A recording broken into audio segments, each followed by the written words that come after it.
بسم اللہ الرحمن الرحیم۔ السلام علیکم ورحمۃ اللہ وبرکاتہ۔ ناظرین گرامی، خلیفہ ہارون رشید کی شادی اپنے چچا زاد زبیدہ سے 165 ہجری بمطابق 782 عیسوی میں ہوئی۔ ملکہ زبیدہ اپنی خوبصورتی اور ذہانت کی وجہ سے پوری بغداد میں مشہور تھی۔ ناظرین گرامی، یہ وہی زبیدہ بنت جعفر ہے جنہوں نے پانی کی قلت کے سبب حجاج کرام اور اہل مکہ کو درپیش مشکلات اور دشواریوں کا اپنے آنکھوں سے مشاہدہ کیا، تو انہوں نے شہر مکہ اور میدان عرفات کو پانی کی فراہمی کے لیے ایک نہر بنوائی، جسے تاریخ میں نہر زبیدہ کے نام سے جانا جاتا ہے۔ خلیفہ ہارون رشید ایک ملکہ زبیدہ کو اللہ پاک نے 787 عیسوی میں ایک بیٹا عطا فرمایا، جس کا نام انہوں نے امین رکھا۔ خراسان کے گورنر علی ابن عیسیٰ نے خلیفہ ہارون رشید کو ایک کنیز تحفے میں دی جس کا نام مراجل تھا۔ مراجل بعد کے شہر بارغیز سے تعلق رکھتی تھی۔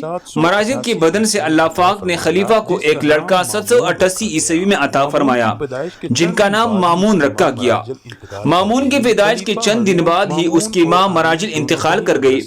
خلیفہ ہارون مامون اور امین دونوں کو ایک ہی مدرسے میں تعلیم و تربیت کے لیے بھیج دیا۔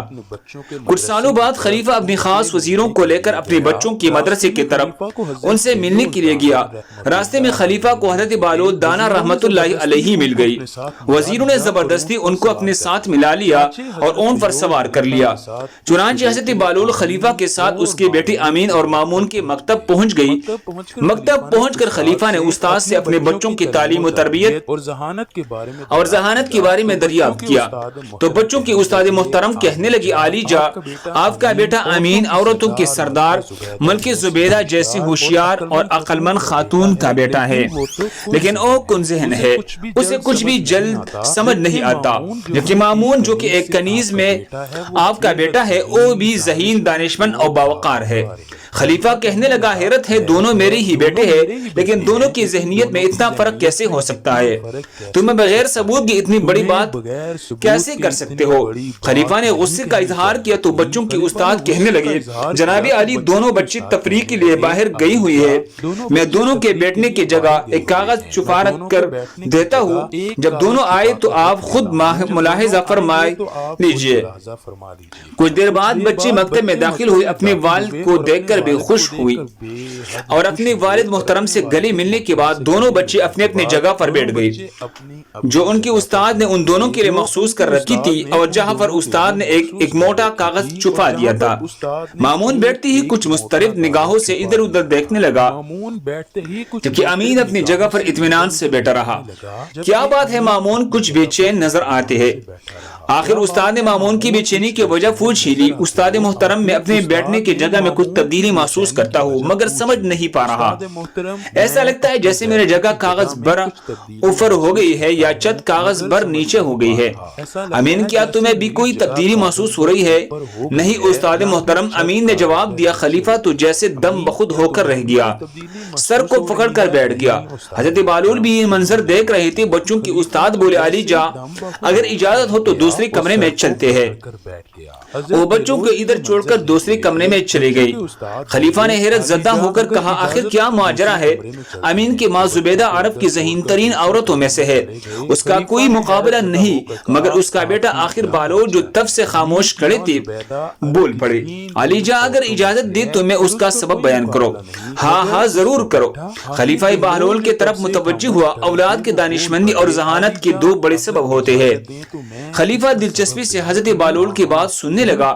حضرت بالول کہنے لگے کہ اولاد کی ذہانت، پھرتی اور دانشمندی کا پہلا سبب یہ ہے کہ عورت اور مرد کے درمیان فطری رغبت اور خواہش ہو تو ان کی اولاد ہوشیار، ذہین اور دانشمند ہوتی ہے۔ دوم یہ کہ عورت اور مرد مختلف خاندان سے ہو تو ان کی اولاد میں عقل اور دانش کی فراوانی ہوتی ہے۔ خلیفہ جلدی سے بولے، اس کی کوئی دلیل ہے تو وہ بیان کرو۔ بنا دلیل کے میں کیسے مان لوں؟ خلیفہ نے بالول سے وضاحت طلب کی۔ اس کی مثال درختوں اور جانوروں میں نظر آتی ہے۔ حضرت بالول نے وضاحت بیان کرنا شروع کی، اگر بلکہ درخت میں کسی دوسری پل کی درخت کا پیون لگا دیا جائے خلیفہ نے تو نہایت لذیذ اور عمدہ پھل پیدا ہوتے ہیں۔ اسی طرح گھوڑے اور گدے کی ملاپ سے خچر پیدا ہوتا ہے جس کی ہوشیاری، پھرتی اور طاقت کا جواب نہیں۔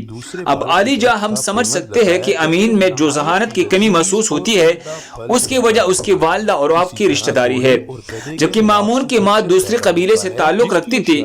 خون کے لحاظ سے آپ میں اور اس میں جو فرق ہے وہی مامون کی ذہانت اور دانشمندی کا سبب ہے۔ خلیفہ نے جب یہ ساری تفصیل ایک ہی شخص سے سنی جیسے سارے شہر کے لوگ دیوانہ کہتے تھے تو حیران رہ گیا۔ بچوں کی استاذ بھی حضرت بہلول کی دانائی کی تعریفیں کرنے لگے۔ اللہ ہم سب کو اس پر عمل کرنے کی توفیق عطا فرمائے۔ دوسری مسلمانوں کے فائدے کے لیے آگے ضرور شیئر کریں۔ مزید خوبصورت واقعات کے لیے ہمارے چینل کو سبسکرائب کریں۔ جزاکم اللہ۔ بچوں کے استاد بھی حضرت بہلول کی دانائی کی تعریفیں کرنے لگے۔